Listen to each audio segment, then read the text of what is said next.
ఓం సాయిరామ్. సమర్థ సద్గురు సాయినాథ్ మహారాజ్కి జై. సాయి భక్తులందరికీ నమస్కారం అండి.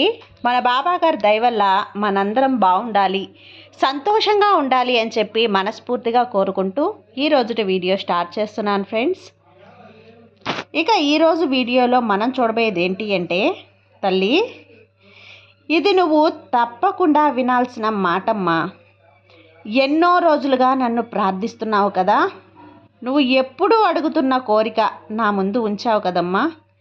ఇక నీ ఇంట్లో విజయ దేవత నీ వశమవుతుంది బిడ్డ, తప్పకుండా విను అని చెప్పి బాబా గారు అయితే మనకు ఒక మంచి సందేశం తీసుకొచ్చేసారండి. ఆ సందేశం ఏంటి, ఆ సందేశం రూపంలో బాబా గారు మనతో ఏం చెప్పబోతున్నారు అనేది ఆయన మాటల్లోనే విందామా. తల్లి ఇది నీ కంటపడింది అంటే తప్పకుండా విను. ఎన్నో రోజులుగా నువ్వు నన్ను ప్రార్థిస్తున్నావు, నువ్వు ఎప్పుడూ అడుగుతున్నటువంటి కోరిక నా ముందు ఉంచావమ్మా. అంతా నాకు తెలుసు బిడ్డ. ఇప్పుడు ఆ కోరిక తీరే ఆఖరి క్షణం వచ్చేసింది. ఇది చివరి అవకాశం కాబట్టి శ్రద్ధగా విను. ఈ బాబా మాటల్లోనే ఆంతర్యం ఏంటి అనేది నీకే తెలుస్తుంది. దేనికైనా కూడా నువ్వు ఆశపడ్డవన్నీ నీకు నెరవేరాలి అంటే కాలం కూడా నీకు అనుకూలించాలి తల్లి. ఆ కాలం కలిసొచ్చేంత వరకు ఓపికగా ఉండాలి. అలా కాకుండా ప్రతిదీ జరిగిపోవాలి అనుకుంటే జరిగిపోతుందే చెప్పు? జరగాల్సిన సమయానికి తప్పకుండా జరుగుతుంది.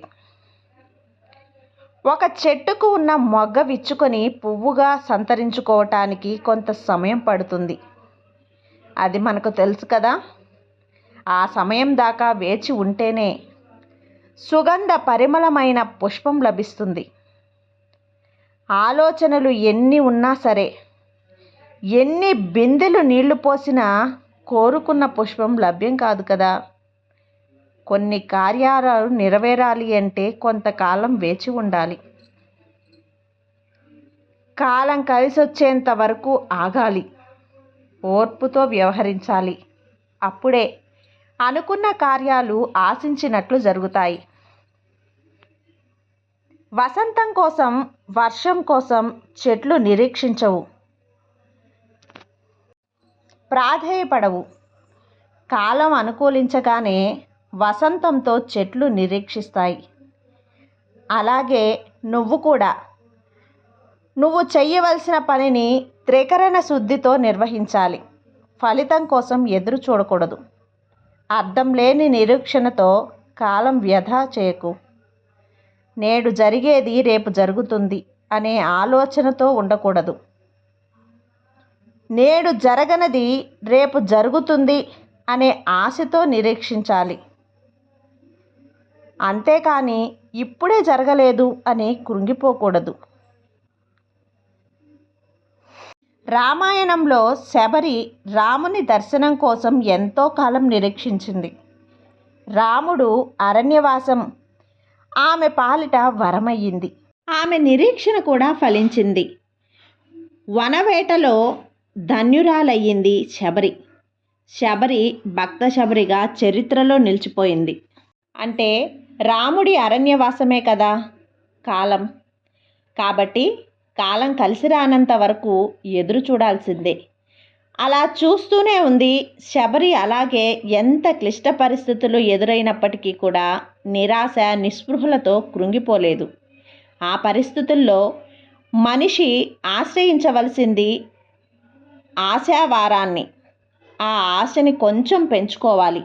ఎన్ని కఠినమైన పరీక్షలు ఉన్నా, మనకు ఎంత తీవ్రంగా ఉన్నప్పుడైనా సరే వాటి నుండి బయటపడడానికి పరిష్కార మార్గాన్ని వెతకాలి. అలా తప్పితే నిరాశ పడకూడదు. జీవితం మీద విరక్తి పెంచుకోకూడదు. లంకలో సీత కోసం వెతుకుతూ వాయునందనుడు విసిగిపోయి పారిపోలేదు. దేహ త్యాగానికి కూడా సిద్ధపడ్డాడు. ఆ క్షణంలోనే సీతమ్మ కంటపడింది అనే ఆశ ఆయన గుండెల్లో చిగురించింది. తిరిగి ప్రయత్నాలు కొనసాగించాడు.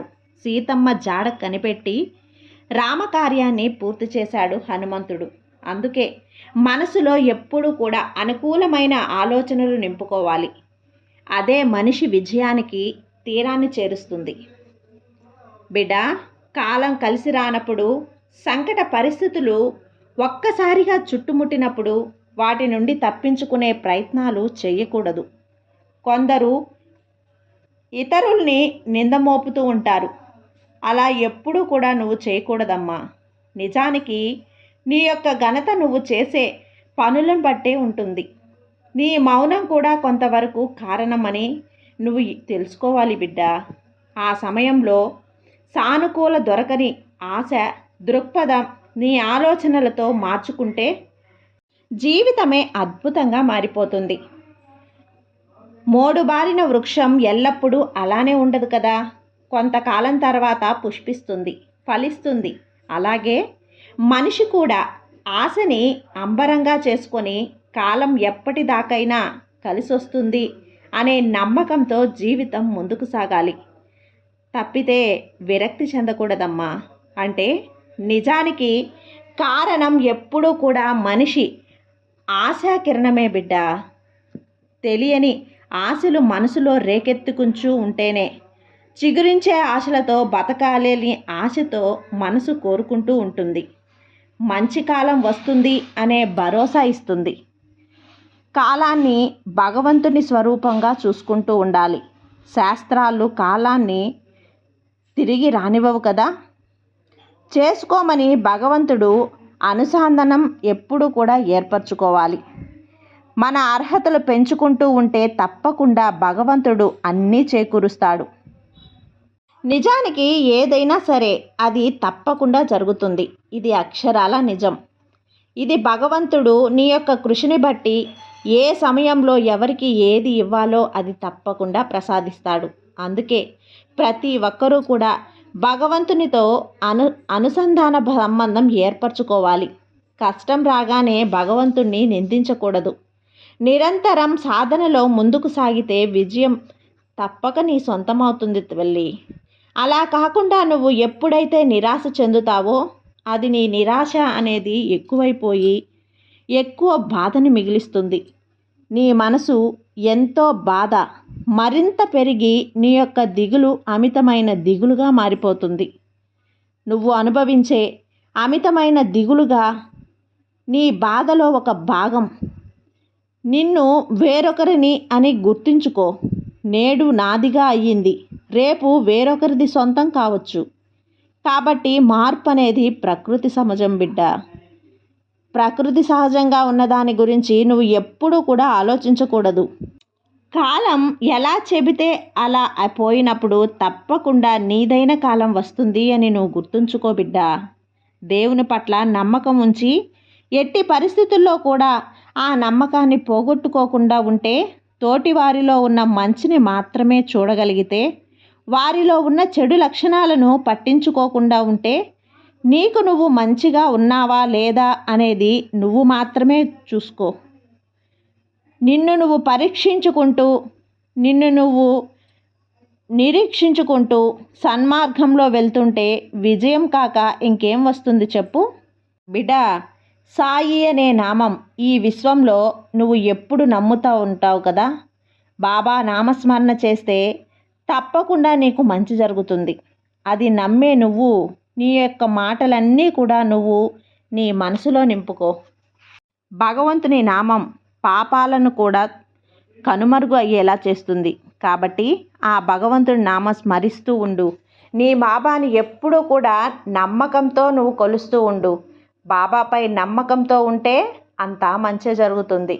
నీ సాయి నీకు తోడు ఉండగా నీకు భయం ఎందుకు చెప్పు. సర్వేజన సుఖినో భవంతు. జై సాయిరాం.